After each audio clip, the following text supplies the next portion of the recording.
Hey everybody. So as you can tell, my video recording was terrible. It's a rough life I live. Anyway, this is a question from the Africans. If you like Canadian and African football content, give us a like, subscribe, comment. Today we're covering the men's roster for Canada.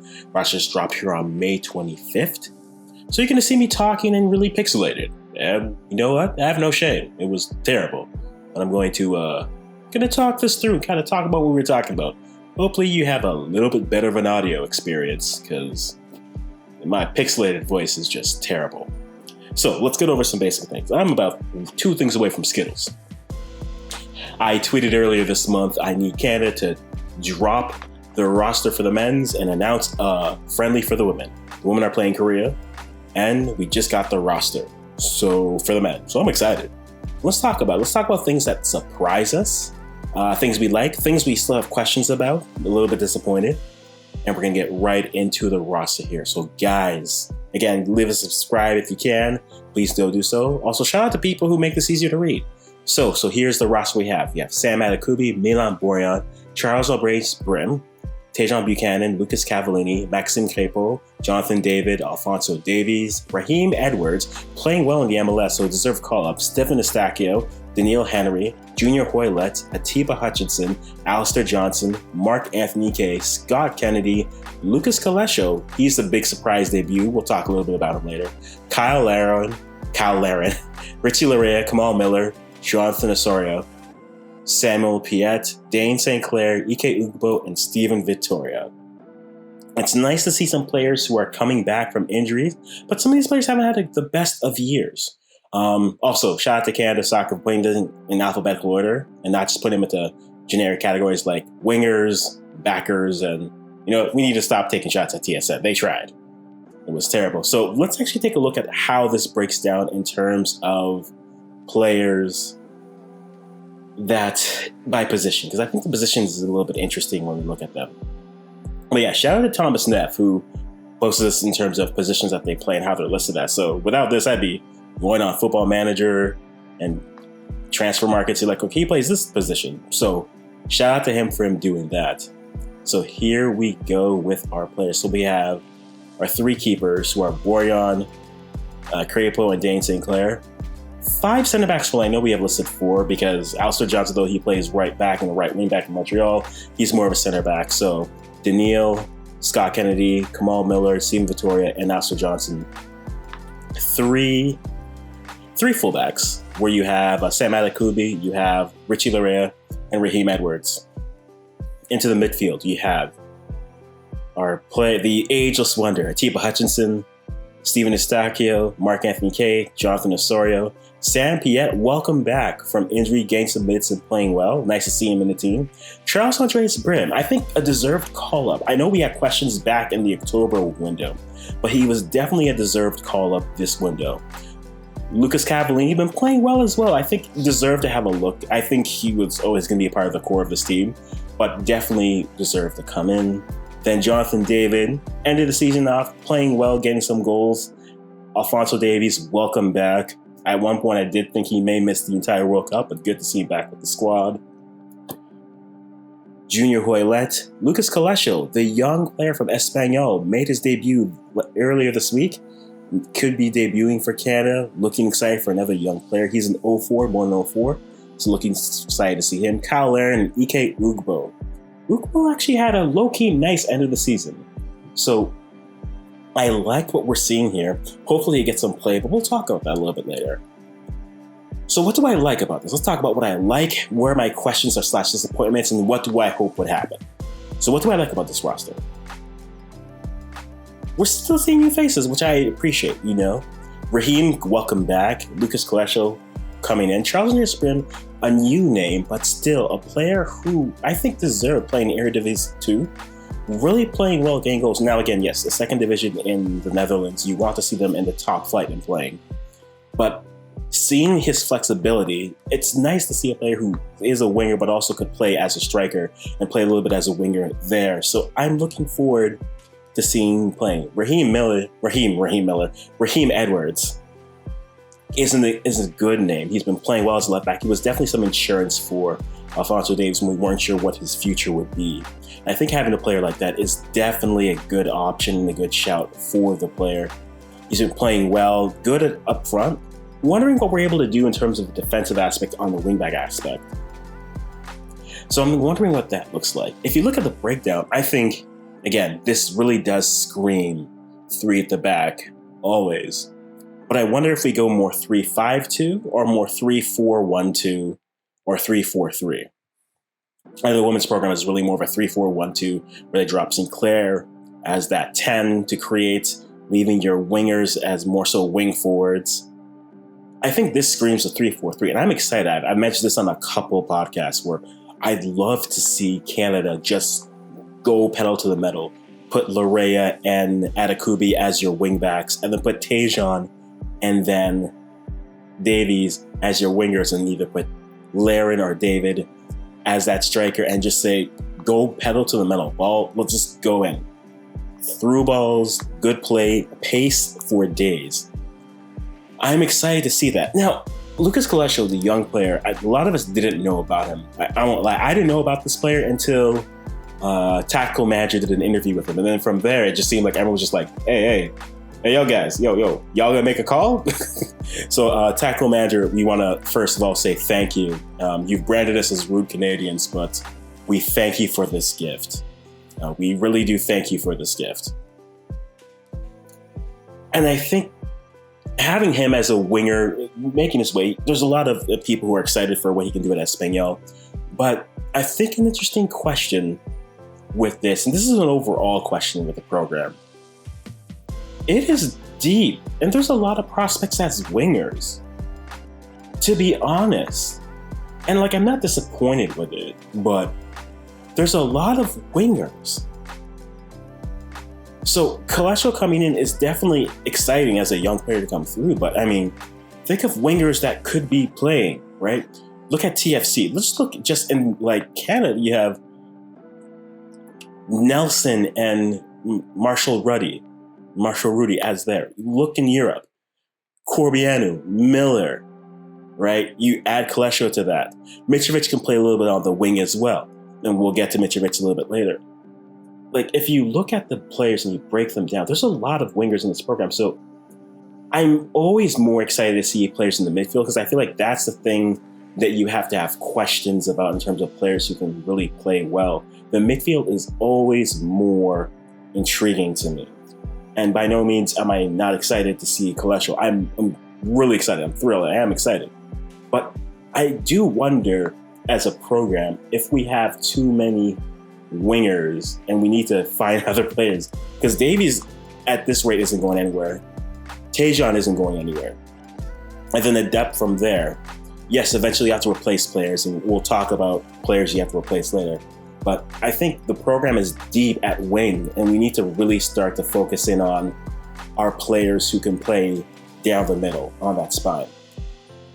Now, here are the questions I wonder. Now, in terms of disappointing, I did mention this earlier, and I didn't see it.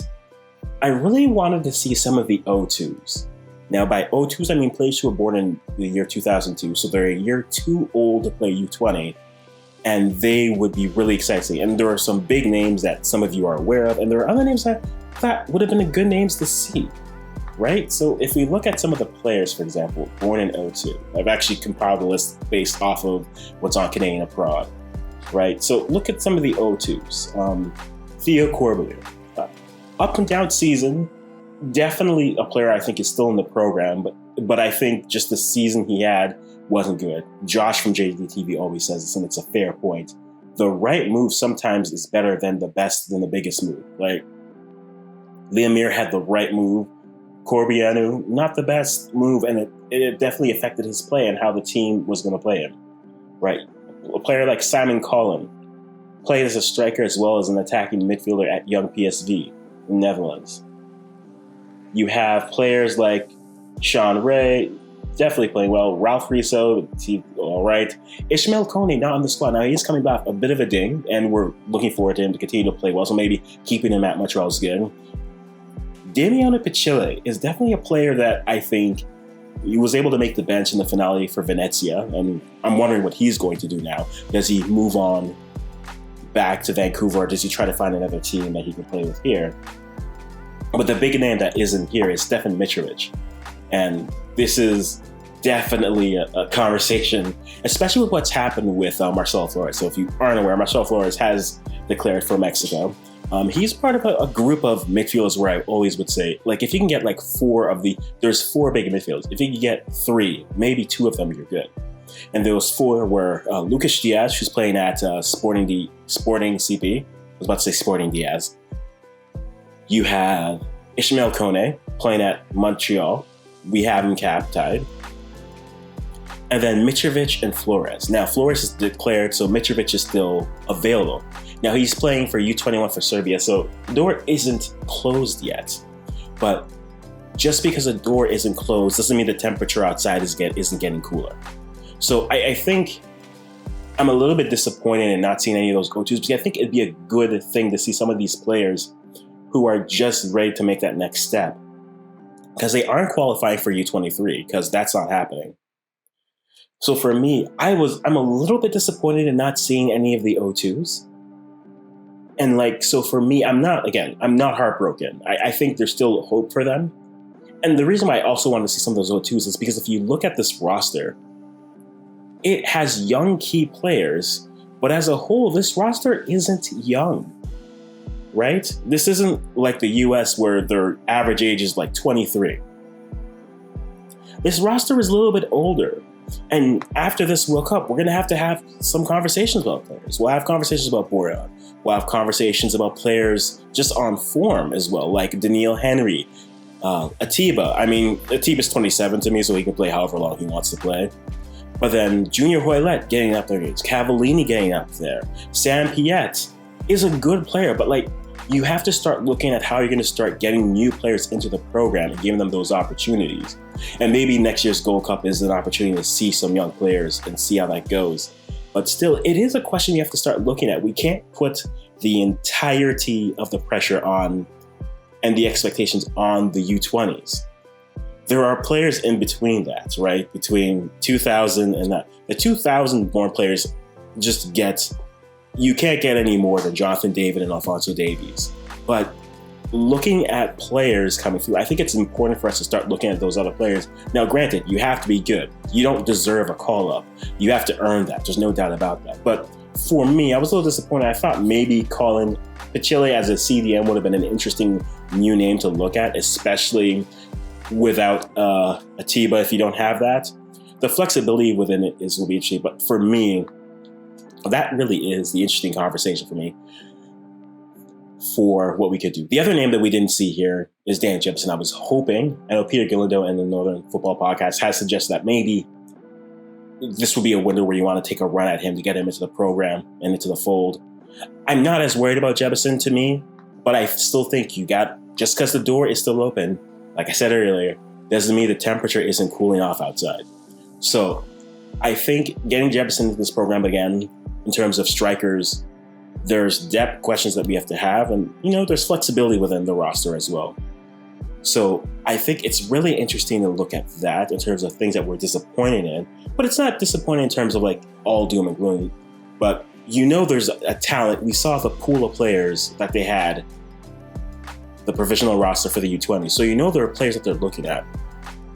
But there's also players who can be late bloomers, or players who are just maybe need that right opportunity to really take off. So I'm looking forward to seeing what that does.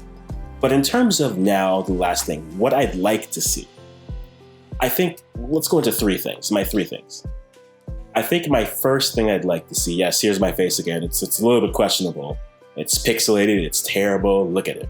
Look at them all bright. Look at them weird and bright. Anyway, it's enough roasting me. So we have Iran, we have Curaçao, both those are at home, and then you have Honduras in San Pedro Sula. What I would like to see, first thing I'd like to see, I want to make sure that Lucas gets to play. Luca Koleosho, I want to see him play. I'd love to see him get his debut. That is thing number one for me. Number two, I'd like to see all three goalkeepers get a match. I'd like to give Milan the Iran game, then give Maxime Crépeau the Curaçao, and then give Dayne Sinclair the Honduras matchup. Put a young keeper in some hostile environment. Let's see his mettle. That's my number 2. And number 3, I would like to see Ike Ugbo get a start. I think he's played well ending the season, scoring goals, even had a goal against PSG. I think Ike Ugbo is a player that we haven't used or tapped into enough.